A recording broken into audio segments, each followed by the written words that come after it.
क्या महमूद खान अचकजई को नून लीग और पीपी से मुज़ाकरात के लिए आगे लाना इमरान खान की चाल है? इस हवाले से तज्ज़ियाकारों का कहना है कि महमूद खान अचकजई को लगता है मुज़ाकरात इनका आइडिया है, मगर ये इनका आइडिया नहीं है। बानी पीटीआई जबरदस्त चाल चलते हुए नून लीग और पीपल्स पार्टी से बातचीत के लिए महमूद खान अचकजई को आगे लाए हैं, जिनके दोनों जमातों से अच्छे ताल्लुकात हैं।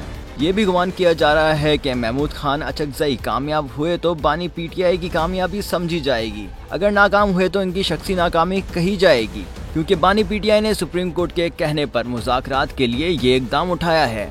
अब मुज़ाकरात नाकाम हुए या कामयाब, दोनों सूरत हाल में फ़ायदा बानी पीटीआई को पहुँचेगा।